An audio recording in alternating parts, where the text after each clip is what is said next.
Assalamualaikum warahmatullahi wabarakatuh.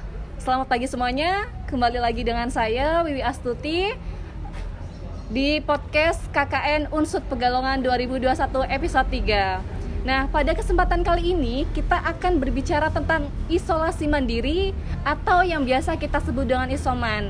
Nah, pada kesempatan kali ini juga kita kedatangan narasumber yang sangat luar biasa, yaitu Pak Antoni selaku petugas Promkes di Puskesmas Kecamatan Patrikraja. Selamat pagi Pak Antoni. Ya, selamat pagi. Ya, jadi pada episode kali ini kita masih berbicara tentang COVID ya Pak. Nah, namun pada episode kali ini kita akan berbicara tentang isoman. Begitu Pak. Nah, jadi kita pemanasan dulu ya Pak. Sebetulnya isoman itu apa sih Pak? Ya, sebelumnya saya pernah dulu ya Mbak. Nah, nama saya Antoni Kurniansyah, dari bidang promosi kesehatan dan pemberdayaan masyarakat Puskesmas Patrikraja. Kebetulan untuk masalah isoman sendiri kan singkatan ya. Iya. Isolasi mandiri ya. Isolasi mandiri itu apabila ada seseorang atau pasien atau warga yang kontak erat dengan pasien positif atau yang terkonfirmasi positif, apabila juga suspek ya, dan setelah di swab atau di testing itu hasilnya positif COVID. Nah, dan yang bergejala ringan ataupun sedang yang dapat dirawat atau dilakukan di rumah ya, tidak harus di rumah sakit ya, dirawat di rumah sakit seperti itu. Contoh gejalanya apa sih Pak yang mengharuskan kita tuh harus isoman gitu Pak? Ya, kalau menurut gejala itu gejala flu ringan, batuk, dan intinya tidak sampai sesak ya. Kalau sampai sesak itu harus untuk mendapatkan perawatan lebih lanjut. Kita takutkan saturasinya itu kurang dari 90 ya. Kalau saturasi kurang dari 90 itu harus dirujuk ke rumah sakit atau mendapatkan oksigen ya. Jadi supaya saturasinya meningkat seperti itu. Terkait saturasi Pak, itu kan ada alatnya ya Pak ya? Ya, oximetri. Iya. Okay. Nah, itu sebetulnya kita ketika di rumah itu harus memiliki alat-alat yang untuk isoman ya sih Pak? Oh ya, itu sebenarnya perlu ya. Perlu ya apabila, Pak. Tidak harus nunggu kita harus terpapar, tapi paling tidak kita harus sering ngecek kayak saturasi, tensi, kemudian suhu tubuh ya, seperti termogan itu kan bisa kita harus punya. Lebih bagus lagi kalau kita punya alat cek gula, terus kemudian kolesterol, asam urat di rumah ya, secara mandiri itu bagus. Jadi kita tidak harus nunggu terpapar, tapi kita sudah tahu kondisi kita saat itu kayak gitu. Iya. Apabila saya kelihatannya kok lemes, terus kemudian saturasi saya kok kurang dari 90 ya, tapi kok masih biasa aja. Nah, itu dikonsultasikan. Takutnya nanti ada kayak kabut di paru-paru atau pneumonia. Jadi kita harapkan untuk pemeriksaan lebih lanjut. Kita kan nggak tahu ya saturasi turun itu karena apa, tapi biasanya karena ada pneumonia. Jadi lebih baik kita memiliki alat-alat itu ya Pak. Okay. Untuk iya. Jadi biasanya apabila kita dalam posisi isoman ya, kita kan dipantau oleh tim kesehatan ya, dari desa ataupun dari puskesmas. Jadi bisa by WA atau kunjungan langsung, tapi tidak langsung kontak. Jadi kita mengetahui bagaimana kondisi pasien saat itu.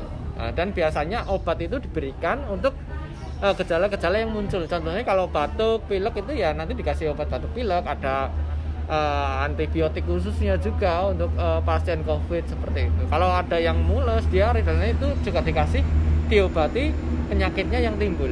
Jadi obat itu dan ada vitaminnya juga ya biasanya. Nah, obat itu diberikan sesuai dengan penyakit atau gejala yang timbul oleh pasien itu. Kayak gitu. Terus terkait obat-obat yang diberikan saat isoman Pak, kan terkadang itu ada warga atau masyarakat itu yang sudah merasakan gejalanya tapi tidak mau swab gitu Pak. Nah, jadi apakah mereka boleh membeli sendiri gitu Pak obat-obatnya di apotik misal atau di warung?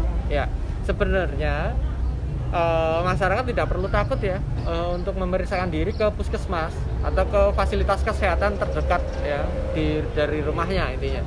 Jadi semakin kita tahu, semakin kita cepat tahu apa penyakit kita, semakin cepat pula dalam penanganan tidak terlambat, itu semakin cepat kita bisa sembuh dan harapan hidupnya itu tinggi. Lebih baik kita masih ada gejala ringan tapi langsung kita obati daripada nanti berat pada saatnya kita butuh rujukan dan di rumah sakit itu tidak ada ruangan. Nah itu kita yang susah. Dan kebanyakan orang terpapar COVID itu meninggalnya di rumah sakit itu karena juga yang pertama tidak kebagian oksigen ataupun ruangan ya, dan biasanya di bawah rumah sakit udah parah ya udah Pak. parah dan pengobatannya harus benar-benar intensif. Dan yang di rumah itu karena banyak juga yang nggak pernah nggak jujur ya terhadap dirinya sendiri ya dan orang lain. Jadi dia sudah merasakan anosmia ya, kemudian ada pusing, demam, mual, kok sakitnya nggak sembuh tapi nggak mau periksa. Sebenarnya dia tahu itu gejala COVID, tapi dia jadi dia harus tetap melaksanakan isoman, tapi harus mendapatkan pengobatan yang adekuat ya, tidak boleh yang namanya membohongi diri ya. Kadang kan ada yang dia sebenarnya batuk, pilek, terus ada diare, ada sesak, tapi dia hanya aku nggak apa-apa kok. Jadi kan otomatis tidak mendapatkan pengobatan, dan obat itu tidak sembarangan untuk dikonsumsi. Jadi kita harapkan tidak asal membeli obat, harus tetap melalui resep dokter seperti itu. Boleh ke apotek atau kemana ya, tapi harus periksa dulu supaya tepat dalam pengobatan, tidak asal beli obat seperti itu, malah bisa membahayakan dirinya. Iya, tapi begini Pak, kemarin kan kita juga sempat wawancara dengan beberapa warga. Oke. Terus ada warga yang bilang seperti ini, ada tetangga itu yang dia sudah merasakan gejala, namun mereka itu takut untuk periksa Pak, untuk tes swab gitu Pak. Nah, bukan takut karena virusnya, tapi karena takut dijauhi oleh warga. Oke. Begitu Pak. Karena dari yang sudah itu ketika ada warga yang positif itu mereka itu dijauhi Pak sama Ya. tetangga gitu Pak misal. Ya, jadi sebenarnya positif COVID itu bukan aib ya. Harusnya malah kita dukung ya, dimotivasi, diperhatikan, dijaga. Jadi hindari stigma-stigma negatif kepada pasien atau warga yang terkonfirmasi positif ya. Jadi kalau bisa kita sebagai manusia ya, cukuplah COVID ya menghilangkan nyawa manusia, tapi jangan sampai menghilangkan rasa kemanusiaan kita. Nah, itu sangat harus digarisbawahi ya. Jadi COVID ini bukan aib, siapapun bisa kena. Iya. Tidak pandang bulu, entah itu dia orang kaya, miskin, pejabat dan lain, semua kena. Ya, namun yang perlu diketahui sebenarnya COVID itu bisa sembuh. Ya, asal penanganannya cepat, tepat, baik, adekuat, ya, dan dukungan motivasi secara psikologi itu mendukung penyembuhan dari orang yang sudah terpapar COVID itu. Makanya kita tuh sebenarnya di setiap desa itu ada Satgas Jogotongo, ada Satgas COVID-nya, ada Satgas Jabit Jiwong Jika ya, jaga komorbid, si Jiwong, si jaga. Jadi itu nanti gunanya untuk mendukung apabila pasien yang sedang, orang yang terpapar COVID itu sedang isoman ya dalam rumahnya, bisa satu keluarga ataupun perorangan ya, itu nanti mendapatkan suplai kebutuhan sehari-hari, contohnya makanan atau obat-obatan seperti itu. Dan dari pihak kesehatan otomatis jelas kami menyuplai untuk obat-obatan dan vitaminnya, dan memantau perkembangan dari pasien tersebut. Jadi kita harapkan masyarakat itu tidak menjadikan stigma negatif kepada orang-orang yang terpapar positif. Kan kita nggak pernah tahu kapan kita kena. apakah kita bisa kena? Bisa saja kita seperti itu kan, apakah Iya. kita mau? Iya. Ya dijauhi lah, dikucilkan, tidak. Jadi yang paling penting adalah itu saling mendukung, membantu, mengingatkan dan mendoakan, kayak gitu. Jadi saling mendukung saja ya Pak ya. Betul, seperti Iya. itu. Nah, terkait isoman itu kan dari puskesmas itu memantau ya Pak ya, Ya, betul. memantau warga-warga yang isoman. Nah, untuk warga itu sendiri yang sedang melakukan isoman itu apa sih yang harus mereka lakukan saat isoman Pak? Oke. Jadi Ya. bagaimana cara melakukan isoman seperti itu Pak? Oke. Apabila ada warga yang terpapar COVID dan harus isoman di rumahnya, kita harapkan yang pertama itu tetap ada patuhi prokes ya, patuhi prokes kesehatan, kemudian minum obat atau vitamin yang sudah diberikan ya oleh tenaga kesehatan, kemudian selain untuk minum obat, kita harapkan orang tersebut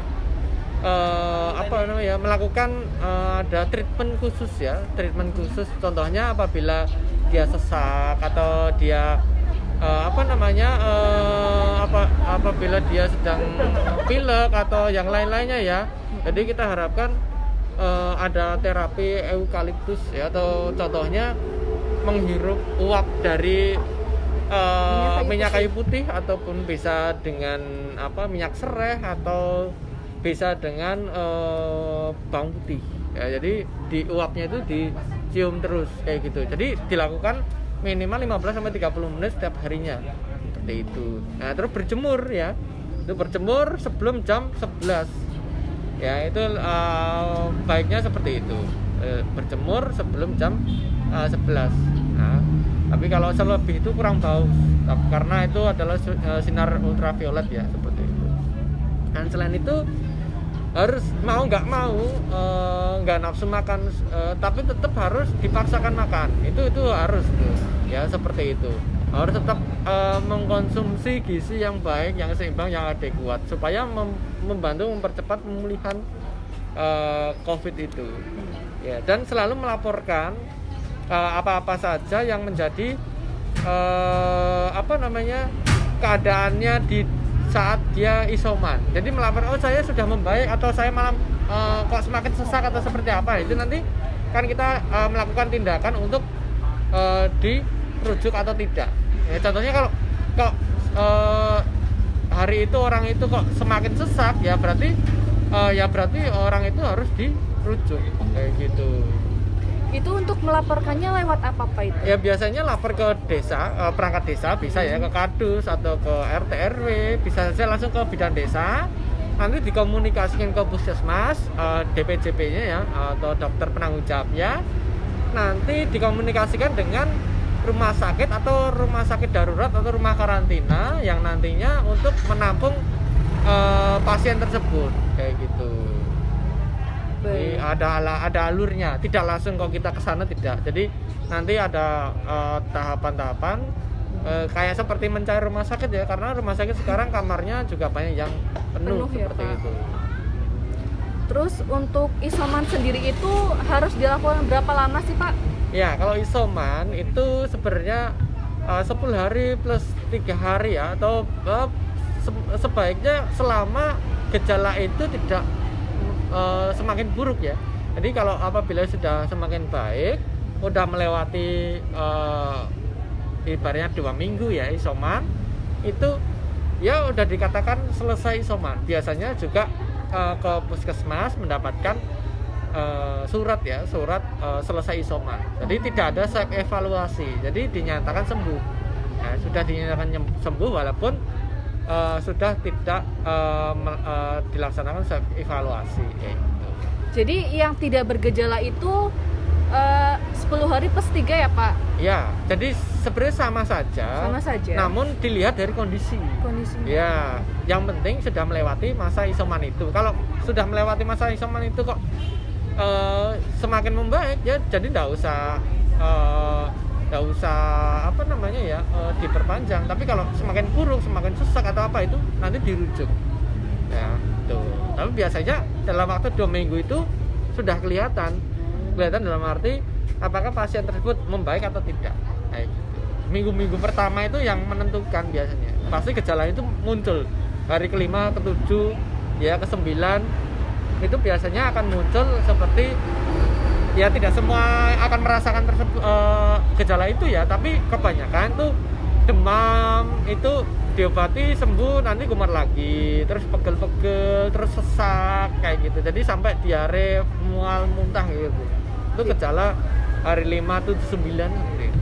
Jadi untuk isoman sendiri itu sampai gejalanya hilang ya Pak? Ya betul.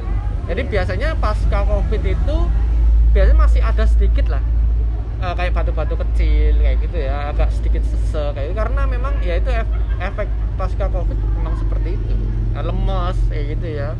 Tuh. Nah terus sebetulnya ya Pak, kalau misal warga yang pernah terpapar COVID kemudian menjalani isoman, selesai isoman itu orang penyintas COVID tersebut itu masih bisa menularkan COVID gak sih Pak?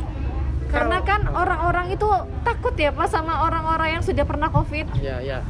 Jadi kalau sudah dinyatakan selesai isoman dan mendapatkan surat dari puskesmas atau fasilitas kesehatan yang dia dirawat ataupun di sekitar rumahnya, itu tidak menularkan ya, tidak menularkan. Jadi sudah dianggap sembuh dan sudah sembuh kan, jadi karena nggak ada keluhan-keluhan lainnya. Jadi ya masyarakat nggak usah panik, nggak usah takut kayak gitu. Dan biasanya 10 hari biasanya rata-rata 10 hari terpapar setelah munculnya gejala itu ya virusnya udah melemah karena tubuh kita udah melawan sih. Ya karena tanda-tandanya apa itu tadi kita hilang rasa penciuman, untuk mengecap, kemudian demam. Nah itu kan bentuk perlawanan tubuh sebenarnya ya untuk melawan virus tersebut yang sudah masuk dalam tubuh kayak gitu. Jadi sebetulnya tidak perlu dijauhi ya Pak? Ya tidak usah. Iya. Harus malah kita dukung kayak gitu. Dan kita ini motivasi harusnya tidak usah, malah supaya tidak usah minder orang tersebut kayak gitu. Nah terus untuk melakukan isoman itu kan hanya untuk orang-orang yang mengalami gejala ringan ya Pak. Okay. Nah terus kapan sih kita harus menghubungi petugas kesehatan gitu Pak? Ya langsung pada saat itu juga, pada saat kita mengalami gejala yang mengindikasikan bahwa itu gejala COVID, harus langsung lapor dan nantinya akan dites. Kita kalau nggak dites nggak akan tahu itu COVID atau bukan ya, karena COVID itu perlu ada tes ya, testing swab ya, jadi swab antigen ataupun PCR. Jadi itu kalau yang pertama yang dilakukan ya PCR, antigen itu dulu. Kalau antigen itu kok positif atau negatif tapi kok bergejala, tapi langsung diambil ke PCR-nya seperti itu. Dan kita harapkan nantinya pasca isoman bagi orang-orang yang penyintas COVID harus mau menolong orang lain dengan cara apa? Mendonorkan plasma konvalesen. Iya. Jadi sekarang kita krisis juga tuh plasma darah yang nanti untuk terapi penyembuhan COVID yang di rumah sakit, karena banyak sekali orang-orang yang tidak tertolong. Baru kita nge-share malamnya, paginya meninggal. Jadi memprihatinkannya seperti itu. Jadi setiap orang yang sudah pernah terpapar COVID dengan dibuktikan penyertakan surat pernah terpapar COVID dan sudah selesai, terutama juga bukan ya laki-laki atau perempuan, dan itu biasanya yang belum melahirkan ya, yang belum melahirkan itu kita ataupun tidak hamil, kita harapkan untuk mendonorkan plasma darahnya ya ke PMI. Nah, karena itu sangat penting sekali, karena banyak sekali pasien tidak tertolong gara-gara itu membutuhkan plasma konvalesen tapi dia nggak ada sesuai golongan darahnya kayak gitu kan.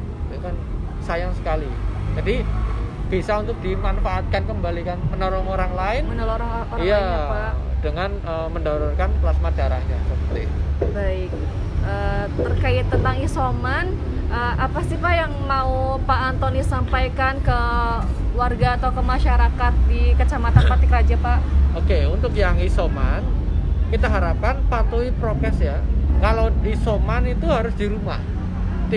Intinya tidak boleh untuk bepergian, harus di rumah terus selama waktu yang sudah ditentukan untuk isolasi mandiri. Obat harus diminum, vitamin harus diminum, olahraga atau aktivitas secara teratur dan terukur, contohnya berjemur, olahraga ringan, tidak usah terforsir ya, seperti itu. Terus melatih penghidu ya, penghidu itu yang tadi penguap tadi ya. Karena banyak sekali orang yang penciumannya itu tidak bisa kembali dalam jangka waktu lama. Banyak juga yang sembuh dalam jangka waktu yang sebentar, tapi ada jangka waktu sampai 9 bulan itu belum kembali. Ya, kemarin juga ada pasien yang konsultasi ke saya bahwa sudah 9 bulan itu belum kembali. Ini kan perlu pemeriksaan lebih lanjut apa yang sebenarnya terjadi kan, seperti itu. Jadi teman-teman kita dari nakes juga sudah pernah COVID bisa 1 sampai 2 kali ya, ada sampai 2 kali itu terpapar COVID. Dan ini kemarin ada juga teman kita yang sudah selesai isoman tapi anosmia atau indera penciumannya itu masih belum kembali. Jadi memang itu harus selalu dilatih ya, karena supaya otak itu mengingat kembali untuk bau-bau tertentu, intinya seperti itu, harus memang dilatih. Nah, itu untuk yang isoman tetap harus dilatih. Kemudian kita harapkan tidak usah panik ya, harus positive thinking ya, memotivasi diri, kemudian mematuhi prokesnya ya. Dan untuk warga ataupun warga yang di sekitar orang-orang yang sedang positif COVID atau yang sedang isoman, kita harapkan orang tersebut ikut membantu kebutuhan sehari-harinya. Ya, tidak harus kontak langsung, bisa saja ditempelkan di pagar, di pintu atau di teras rumah. Ya, itu salah satu bentuk perhatian kita. Paling tidak kita nanyakan lewat WA atau SMS atau telepon, bagaimana keadaannya, sudah minum obat atau belum, kayak gitu. Jadi supaya yang isoman itu tidak merasa sendiri. Ya, dia merasa diperhatikan, diorangkan, di situ dimotivasi ya, didoakan. Jadi yang paling penting, salah satu yang paling penting adalah dukungan motivasi yang nantinya mempercepat penyembuhan orang tersebut ya, supaya tidak semakin buruk. Gitu. Sangat seru sekali ya perbincangan kami kali ini. Semoga informasi yang Pak Antoni sampaikan sebelumnya bermanfaat untuk orang-orang yang sedang isoman. Semangat selalu. Salam germas, sehat, bugar, produktif. cegah COVID itu penting.